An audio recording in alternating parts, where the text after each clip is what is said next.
we haven't stipulated, we haven't come together to stipulate on a version of that transcript that should be redacted, we certainly can do that, and we're happy to do that. Thank you, Mr. McBride. We will meet and confer with Mr. McBride and his colleagues on that. All right, how much time is needed by the parties? 2 weeks. That's fine, a couple weeks. All right, a couple of weeks, and then we can address that. Next, I want to turn to address media coverage and place on the record the potential consequences of any willful violation of the court's December 23rd, 2025 standing decorum order. Under Utah Code Section 78B-6-310, if the court finds a person guilty of contempt, the court may impose a fine of up to $1,000, order incarceration in the county jail for up to 30 days, or both. Any alleged violation will be carefully evaluated, and the court will impose only those sanctions which are appropriate and proportional under the circumstances. The court will make specific findings on the record before imposing any sanction. In addition, the court may impose the following remedial measures if warranted. First, immediate suspension of video transmission of the hearing, with proceedings continuing on audio-only basis for the proceeding where the violation occurred, and disqualification, if necessary and narrowly tailored, of the news organization that filed the request in order for electronic media coverage of court proceedings for the hearing in which the violation occurred from providing pool camera operator services in this matter, where the court determines that such a measure is required to ensure compliance with the standing decorum order and to protect the rights of the parties. Counsel will be allowed to provide their input before the court makes any final determination regarding sanctions. I want to emphasize that these measures are not intended to have a chilling effect on open and transparent courts or on responsible news gathering, and the court remains fully committed to the presumption of open proceedings under applicable rules. Rather, they're intended to protect the constitutional rights of all parties while preserving the integrity, openness, and fairness of these proceedings. Third, at this time, I wish to address the camera operator. Mr. Yulberg, if you wouldn't mind coming forward and standing at the lectern. And could you state your name for the record? John Yulberg. Thank you, Mr. Yulberg. It's not my intention to cause you any embarrassment or discomfort. I simply want to ensure that the guidelines for today's proceedings are clear. Mr. Yulberg, during today's hearing, what is your primary role? To provide video coverage of the proceedings for the public. All right. Have you read the December 23rd, 2025 standing decorum order? Yes, sir. Do you understand the guidelines as they relate to your responsibilities today? I do. Do you need any additional time to review the December 23rd, 2025 standing decorum order, or any time to reposition the camera to ensure full compliance with those guidelines? Do I need more time? I'm sorry, was that the question? Do you need more time to review the decorum order? And I'll pause there because that was a compound question. Sorry about that. No, I've read it, I fully understand it, I'm good to go. All right, to the second part, do you need any additional time to reposition the camera to ensure full compliance with those guidelines? No, I think we're in a good position now. All right. Mr. Yulberg, do you anticipate any difficulties complying with the December 23rd, 2025 standing decorum order? I do not anticipate any problems. All right, and is there anything that the court can clarify to assist you? No, I think we're good to go, sir. All right, thank you, Mr. Yulberg. Thank you. Before I let you go, I'll turn to counsel based off the questions asked. Turn to you if you have any input or questions. Nothing from the state. Thank you. No, Your Honor. All right. All right. And the court, I appreciate your cooperation, and it's my hope that we all do our very best today together. Absolutely. Thank you. And finally, before we turn to the issue, the motion before the court, to the state, could you please provide a brief update on the status of discovery disclosure? Yes, Your Honor, I don't have the percentage of materials that we have that have been disclosed, but I think we're above 90% at this point. There still is discovery coming in, there are reports and so forth coming in from various entities. So I think we're moving expeditiously towards completing at least this initial batch of discovery. Of course, discovery will be ongoing probably for the duration of the proceeding, but we have provided nearly all of what we have to date. All right. And to defense, any input? Not at this time, Your Honor. Thank you, Ms. Nestor. All right. Thank you, counsel, for your patience as the court covered those preliminary issues. Let's turn to the defense's motion to disqualify the Utah County Attorney's Office.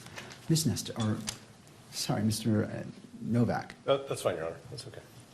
We actually have some preliminary things we want to discuss with respect to the posture of this motion.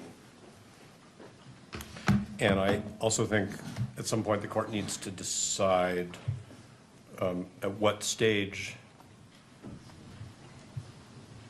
the hearing on this motion remains open and becomes closed. So I'm going to bear that in mind in terms of my preliminary statements, if I may.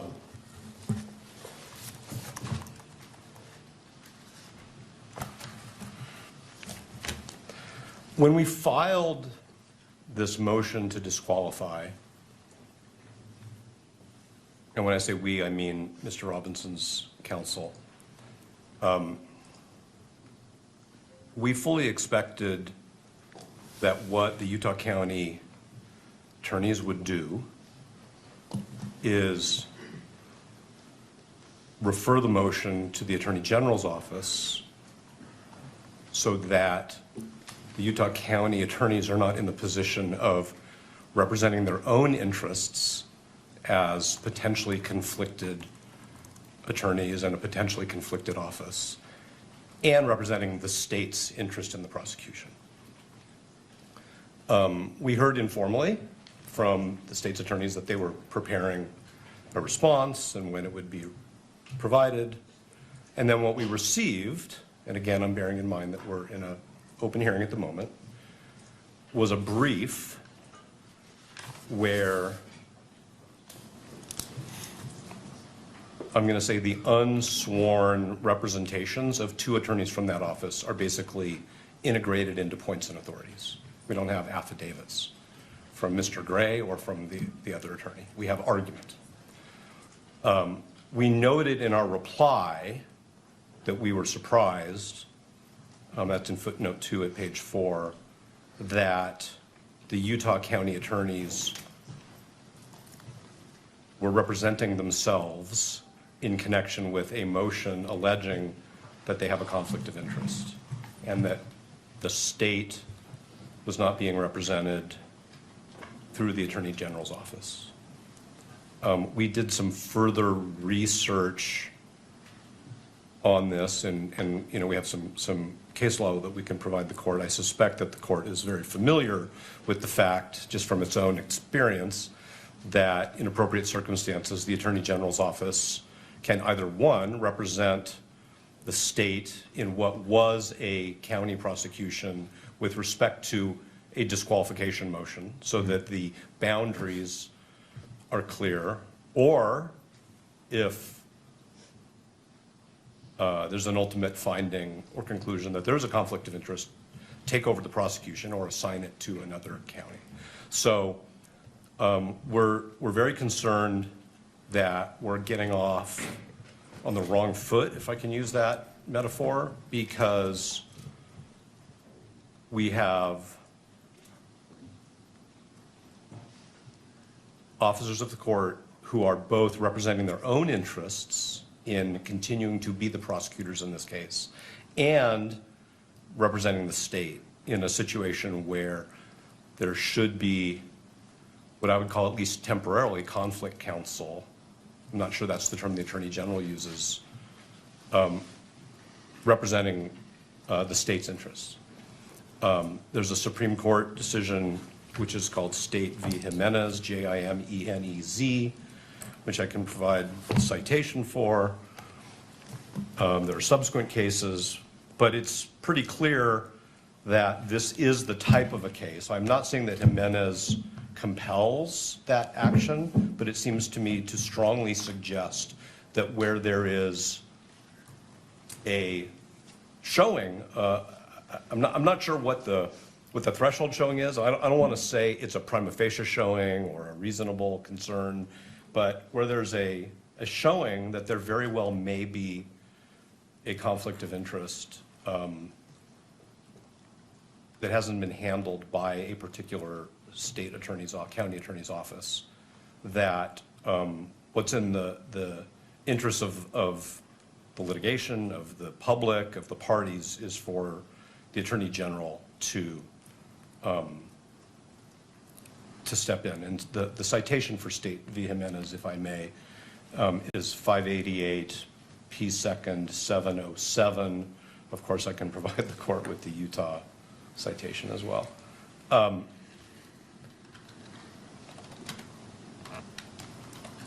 This court actually has the authority under that case, State v. Jimenez, to direct the Attorney General to step in, not for the entire case at this stage, that's not what we're saying is necessary, because that requires a finding of a conflict of interest, but to step in or to designate somebody to step in for the purposes of litigating that motion. Okay. And so we're very concerned that even going forward with an evidentiary hearing where members of the Utah County Attorney's Office are both litigating as representatives of the state in a prosecution and essentially defending their own propriety of proceeding in this prosecution is problematic. As far as being prepared, we're of course prepared to go forward with an evidentiary hearing, but we think that it's improvident, and we think that what the court should do if the Utah County attorneys have not or don't, if given the opportunity, do this on their own, is that the court should designate the Attorney General's office for the purpose of litigating this motion. The court might ask, hypothetically, the question, has the Utah County Attorney's Office conferred with the Attorney General about this particular question? And we are not in the dark, because as Ms. Nestor will tell the court, as an officer of the court, she's spoken with the Attorney General's office, and they have not been consulted about this. Okay? So this is a motion to disqualify a county attorney's office based on what we believe is a material, significant conflict of interest that it's clear they haven't even tried to address by way of a screening, which of course is a term of art, because their position is no screening was necessary. We're not even here to discuss whether the way in which a particular attorney was screened off was adequate. Their position, as their own advocates, is we've already decided no screening is necessary. So we've been told by the Attorney General's office, Ms. Nestor can represent to the court exactly what she was told, but basically that there has not been consultation. And while that is Mr. Gray's prerogative, we think it's wrong, and we think that this court needs to exercise its authority to intervene and say, in this case, for this kind of a motion, the court needs to hear from a representative of the state who does not even appear to have a conflict of interest. So that's our preliminary statement about these issues. And again, I hope I've avoided saying anything that should have been said in a closed hearing. I think I was pretty good about that. So that's where we are before we even get into the litigation of it. And I don't want to be formalistic, and I'm certainly not trying to be confrontational, but I think actually what we think the court should do is the court should strike the Utah County Attorney's response to our motion and direct the Attorney General to take up the responsibility for responding to our motion in whichever way clearly non-conflicted attorneys representing the state think they should, how it should be responded to. And if I've muddled, I always say this, Your Honor, if I've muddled anything or confused anything, please say so and I'll try to clarify.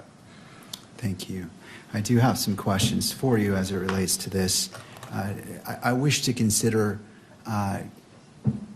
all the authority that you wish to cite to. I mean, obviously, you came into this hearing knowing that this is something you're going to present, and this court wants to be efficient with time, but thorough, Yes. and not jumping to conclusions. Can you give me all the authority that you wish for me to consider in considering your request today? Yes, and I think what we could also do, which maybe would be more helpful to the court, is that we could file a short brief on this particular issue, because I will acknowledge that while we were surprised that the brief was filed by the same lawyers who are alleged to have this conflict of interest, it took us a little bit of time to, and we wanted to get that filed in time for today's hearing because the court had set the hearing. It took us a little bit of time to think through these issues. So there are Utah authorities, there are authorities from other jurisdictions, there are also ABA guidelines on the prosecutorial function, which we think strongly suggest that there should have been what I'll just call a referral to the Attorney General's office for this particular motion. I can stand here and I can give the court case names and numbers and sections from the ABA standards, but it was not our goal to, of course, put the court on the spot and require the court to, like go back into chambers, think about it for, some pressured period of time and come back out and make a decision. So if it would benefit the court for us to file something, and I don't mean in a month, I mean very soon, so that the court has thoughtfully presented points and authorities, we're happy to do that. As far as I know, the only people who've traveled out of town for this hearing are Mr. Burt and myself. So I'm thinking about the convenience of witnesses and the court and counsel. It's important that we do this in a way where the court has the opportunity to make a thoughtful, reasoned decision, as Your Honor always says. So that would be our proposal, is that if the court is open to receiving authorities, that we recess this hearing for, whatever meets the court's schedule, whether it's a week or 2 weeks or a few days, and we can provide the court with something, and we'll come back. But we do think this is a serious issue, because I think the question of who litigates this issue on behalf of the state is in itself wrapped up in this conflict. And we want everybody to get this right. Thank you. Once. My question for you is, knowing this, why didn't you file a motion prior to today's hearing, knowing that the court would be in this position based off of your request to prepare the court, prepare opposing parties, and to be efficient in our use of time? I'm trying to understand. I understand what you're saying, and I understand that things evolve, but I'm trying to understand why that wasn't filed in advance of the hearing to put the court on notice at the very minimum, and just to allow the court to do what the court does. I hear what the court's saying, and I think we can take responsibility for not sufficiently presenting the authorities that we think compel what I've just suggested should happen. We noted in our reply brief that the county attorney should not be representing themselves. And that's probably an inadequate message to the court. But we did file a motion to disqualify. And inherent in a motion to disqualify based on the conflict of interest, we anticipated would be that the state attorneys would seek representation from a clearly non-conflicted, appropriate prosecutorial authority, which, as I've done further research and Mr. Bird and Ms. Visser and Ms. Nestor and I have all done further research literally up until earlier this morning. We think it's pretty clear that this court has the authority to make that, I'm going to call it a referral. I think it's an order referring it to the Attorney General if the Utah County attorneys choose not to do so. And the additional information, which we did receive today, I'll just tell you that, was that there had not been any communication between the county attorneys and the Attorney General's office concerning this issue.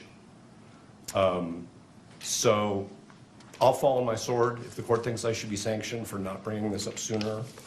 I hear the court, but we are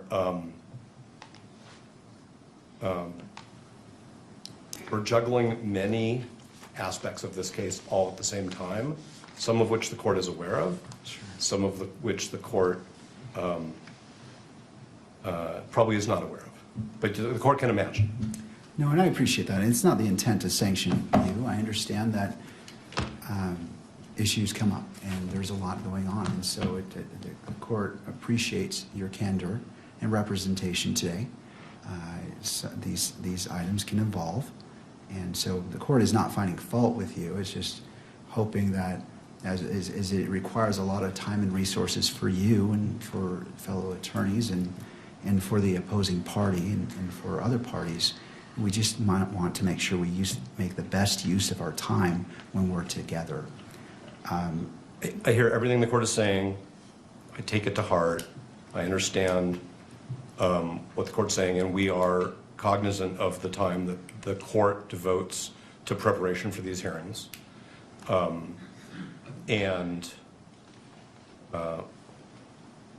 that's all I can really say.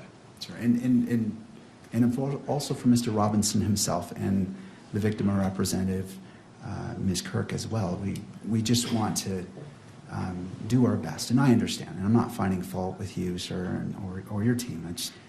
We've all been in court. We all know what happens, so I understand. I'll turn to the state. Oh, and I'm sorry. Is there anything further that you wish to represent? No, like I could provide the court with more citations, but I'm just wondering if that's really the best way to give the court a list of verbal citations. I think with all consideration for, and we probably have, with all consideration for the fact that the court wants to be thorough and careful, and we do as well. We don't want to shoot from the hip, but I think that we just decided that this was something that we needed to bring to the court's attention in a much more fulsome way once we understood not only the way this was developing, but, frankly, the way the Utah Supreme Court, the ABA guidelines, courts of appeals subsequent to State v. Jimenez, and the information that we received today from the Attorney General's office, which isn't a secret. It's just we had a conversation and we learned that there hadn't been any consultation. If there had been consultation and the Attorney General had said, no, we think you're good to go, then that would be different. And that's what we learned this morning. All right. Well, I'll go ahead and take those authorities right now if you'd like to list them. The court is ready. So the second one would be State v. Robertson, and that is also a Utah case 886 P. 2nd 85.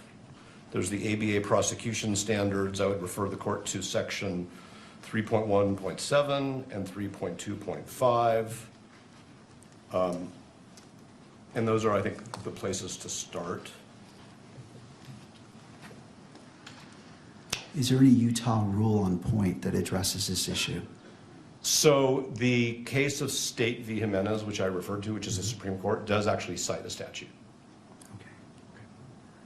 Anything further that you wish for this court to consider at this point in the proceeding as it relates to this issue? No, and depending upon the statements of counsel, we may have some response if the court permits it.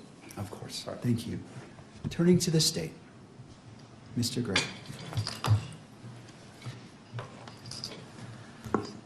Your Honor, I'm not sure why this is coming before us today.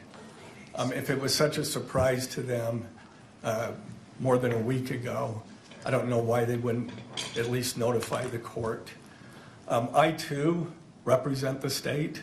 I'm an elected official, constitutionally elected to represent the state. Where does this end? I don't know these cases. I'm very interested to see whether or not they refer to trials. I know that the Utah Attorney General's office, they've done the same thing that we have in Rule 11 motions, where one counsel on the team examines their boss, in fact, on the matter. So I just think this is ambush and another stalling tactic to delay these proceedings. There's no reason that they could not have at least filed the motion and asked for time to brief it.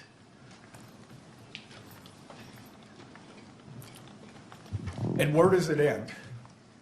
Do we get to respond to their motion to have the Attorney General's office respond, or does the Attorney General's office have to respond to that one too? I'm not, well, anyway, I've stated my, it should have been done far earlier if that was their case, if that was their claim. And if I could just turn the time over to Ryan in case he has something else. Thank you, Mr. Gray. Yeah, I Mr. do. McBride. And excuse me, this is, we're tag teaming this somewhat because it's a surprise to us as it is to the court. But in the 5 minutes I've had to read Robertson and Jimenez, which could have been provided to me before this hearing, it looks like those cases don't stand for conflict of interest cases. They're actually, does the Attorney General's office have authority to prosecute cases that occur within a prosecution district or county attorney's jurisdiction? And the answer is yes. It's not about taking conflicts from the few minutes I've had to read those cases. I do want to state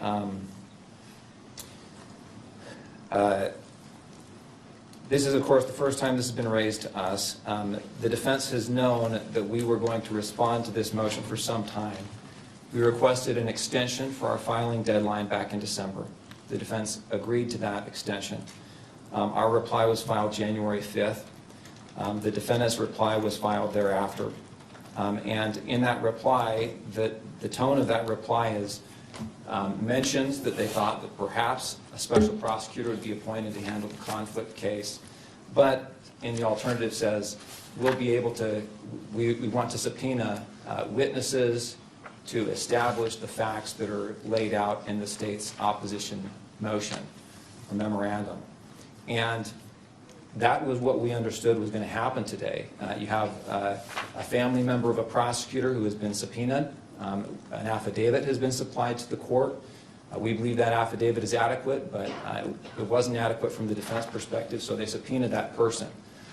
Prosecutors have been subpoenaed for today's hearing. We have 2 investigators that have been subpoenaed for today's hearing.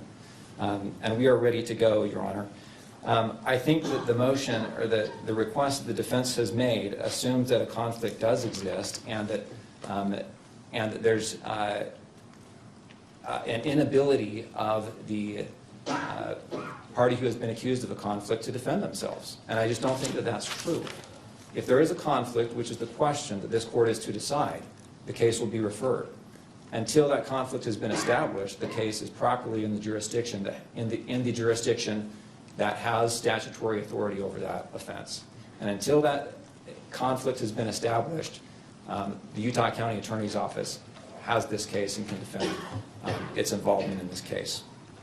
I got just a moment to review my notes and see if there's other points we want to make on this. Of course.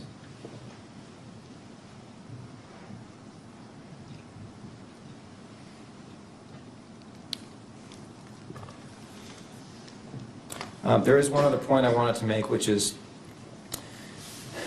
the idea that the case would be referred, that alleging a conflict would cause a special prosecutor to be appointed.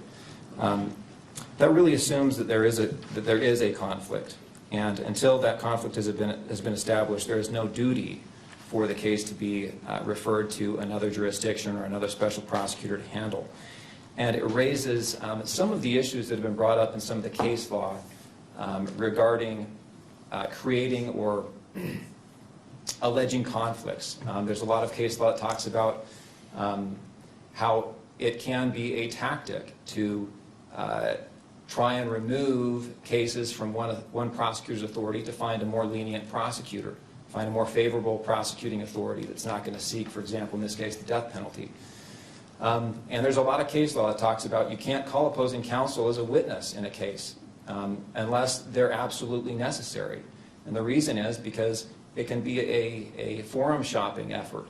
And we're concerned with that same kind of motivation or tactic that could be used in this case or other cases like it. Anytime you, as opposing counsel, you don't like the offer you're getting, the way the prosecution is being handled, you allege a conflict of interest, and all of a sudden the county attorney's office has to spend $10,000 to hire a special prosecutor just to handle that one issue, regardless of whether or not it's supported or whether or not a conflict exists. That's a concern we have. Your Honor, we're ready to go forward today. We think the evidence that will be presented today will illuminate the issues adequate that Your Honor can make a decision about whether or not a conflict exists, and we don't need to delay this proceeding any further. We're confident the court will see the facts as they are and be able to make that determination.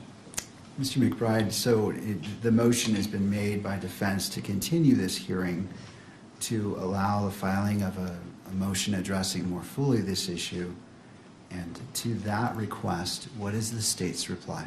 We object to that motion to continue or to strike. We ask the court to go forward today. We think the motion is untimely. The court has, or the prosecution has subpoenaed witnesses, and every delay that happens, the witnesses that we have now family members of the prosecution being subpoenaed. These people are ready to move forward and get this out of the way. The longer we delay this, the more anxiety that this procedure has. All right. Thank you, Mr. McBride. To defense, any response? Yes, John, thank you. First, I want to say this is not about seeking a lenient prosecutor. This is not about tactics at all. And it was actually the county attorney's office who informed us back in October that there was a family member of a prosecutor who was present at Utah Valley University at the Charlie Kirk rally and experienced and witnessed certain things. We didn't make this up out of whole cloth. We didn't grab onto some piece of discovery and say, a wedge, a tactic.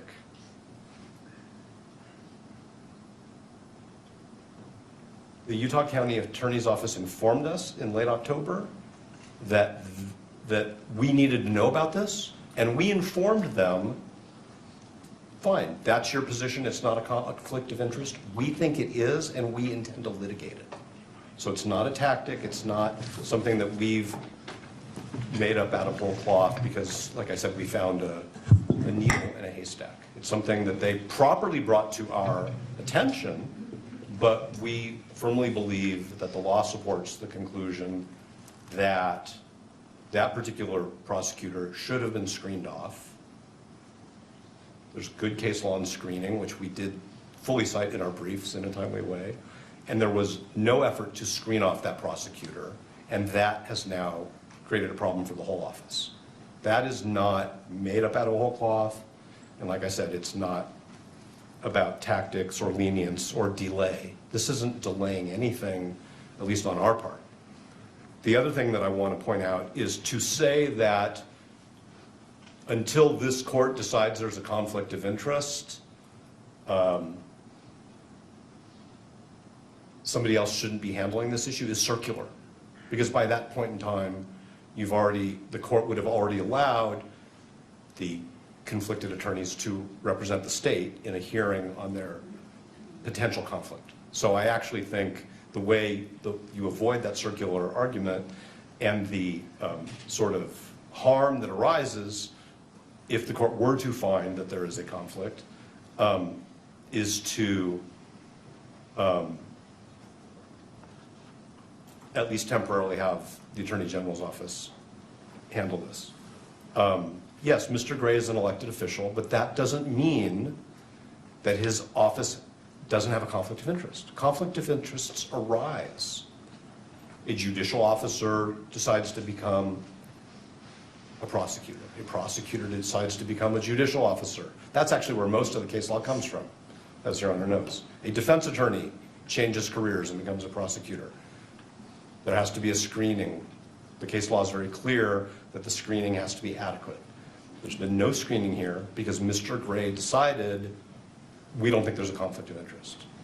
And what we're saying is it's not a needle in a haystack, it's not a tactic, it's not a fiction, it's not a, you know, a thin reed. The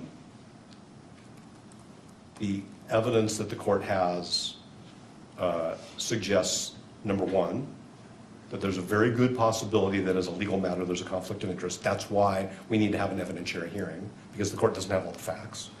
And number two, that the Utah County Attorney's Office, because they decided early on, without consulting with anybody, that they didn't have a conflict of interest, didn't put any screening mechanisms in place. And so I understand that they want to defend the decisions that they've made, but the question is, shouldn't the state be represented by somebody else in the course of this court resolving whether those decisions were right?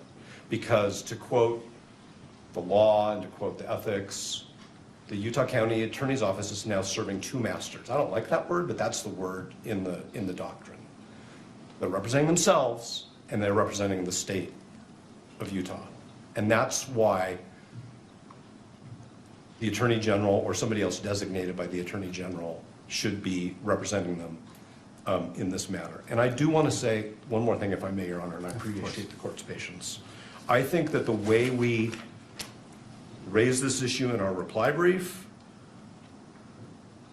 is not as accommodating to just letting it go as counsel suggests. What we said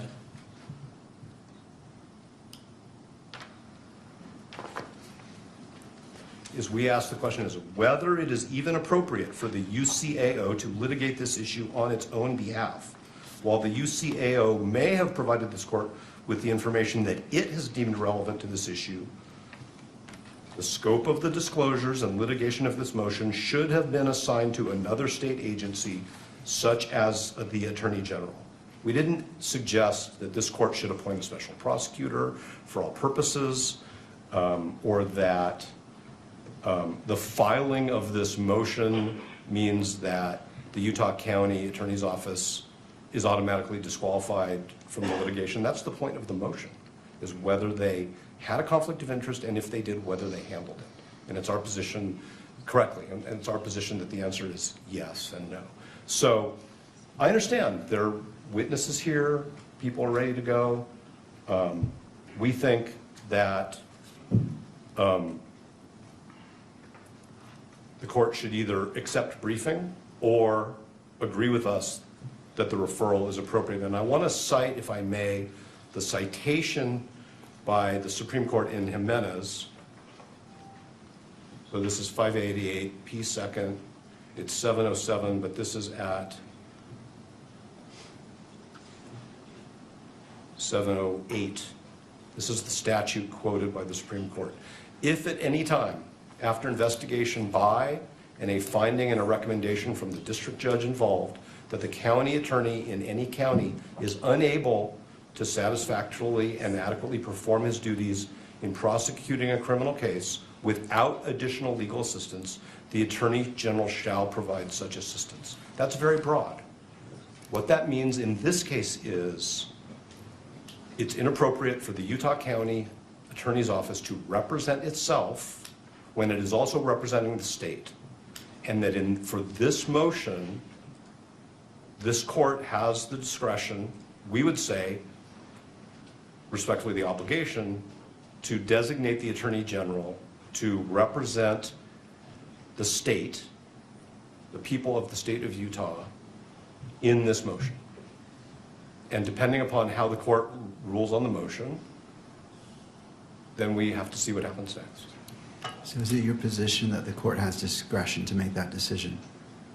I think that the court has the discretion to say to the Utah County attorneys, you shouldn't be representing yourself in this case at this stage as to this motion only. Continue to do what you do while this motion is pending, and we will resolve this motion.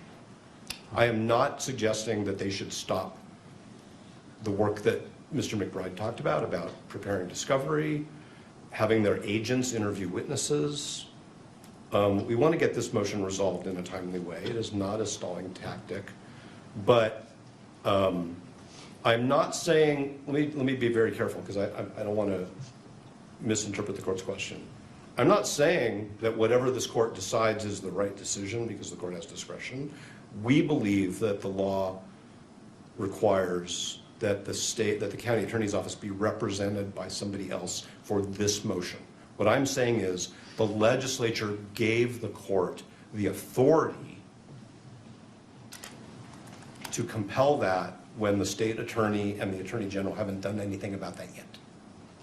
I'm not saying that the court, I mean, I don't know what the standard of review on appeal would be, so I'm not just saying it's an abuse of discretion standard. What I'm saying is the legislature gave this court the authority to direct, refer to the attorney general representation in a criminal case where there's a showing of a potential conflict of interest.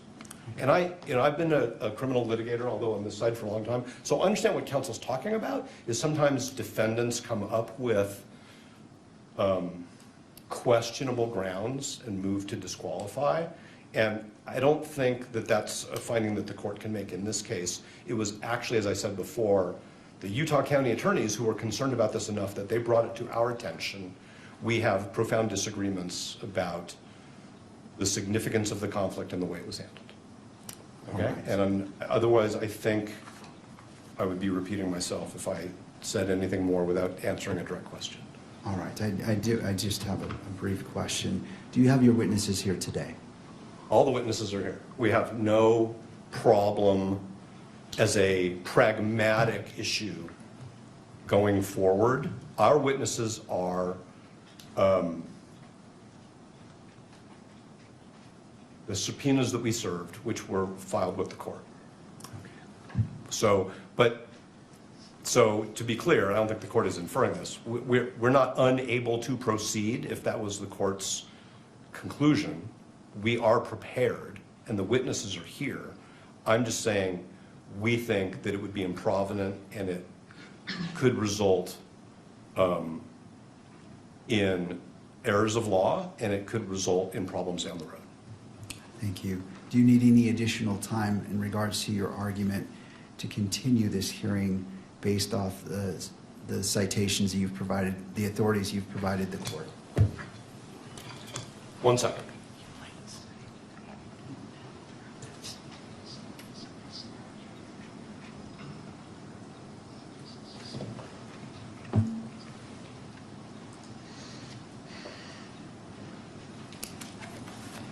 No, thank you. All right, thank you. What this court intends to do is, this is an important issue, and I realize the totality of what's been presented. And my question in regards to your witnesses it was informatory. I just wanted to see if depending on what the court rules, if the parties, I don't want to disadvantage either party in that. So this is an important issue, and this court wishes to take a brief recess. I want to look at what's been provided and see where the court needs to go. I want to inform myself, take a moment to look at it, and as opposed to just making a snap decision and taking into consideration all parties and the constitutional rights of all parties as well.